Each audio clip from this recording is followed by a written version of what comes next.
Kumpara nitong Hunyo, nadagdagan ng bilang ng mga taga Metro Manila nagsabing mahirap sila. Base yan sa pinakuling survey ng Social Weather Station o SWS. Pero may mga lugar kung saan kumonti naman ang bilang na yan. Alamin sa report ng saksing si Teresa Andrada. Dahil minsanan lang daw kumita sa pagluluto at paglalaba at wala pang trabaho ang mister, swerte na raw kung makakain sina Kathy Ayatona, kanyang mga anak at 7 apo ng 3 beses isang araw. Talagang kapus-kapusan unang-una. Tapos siyempre, nandito ko yung apo ko, hindi ko alam kung paano ko bibigyan ng magandang edukasyon, di ba? At maraming tulad ni Kathy. Ang ilan, posibleng mas malala pa nga ang lagay.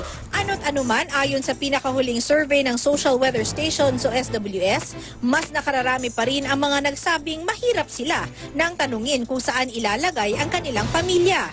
55% yan o katumbas ng 12 milyong Pilipino, kapantay ng resulta sa kaparehong survey nitong Hunyo. Pero nabalanse lang yan. Sa Metro Manila kasi at ibang bahagi ng Luzon, tumaas kung tutuusin ang nagsabing mahirap sila. Bumaba naman sa Visayas at Mindanao ang nagsabing mahirap sila. Mahalagang ipunto na ito ay base sa pananaw ng mga sinurvey.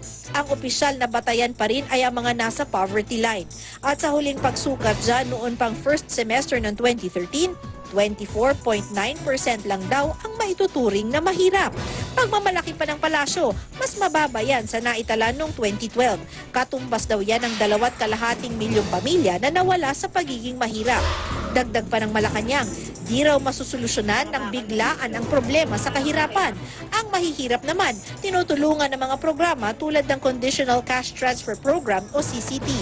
Bibigyan na rin daw niyan yung mga walang matirhan tulad ng mga pamilya na nanunuluyan sa loob ng mga sementeryo. I think the consistent and focused poverty alleviation measures that the government has undertaken shows a lot of shows a positive effect on the reduction of poverty. We really need investments that create jobs. Sa huli, baliwala raw ang pagunlad ng ekonomiya kung hindi makinabang ang mga ordinaryong Juan de la Cruz tulad ni Kathy. Ako si Teresa Andrada, ang inyong saksi.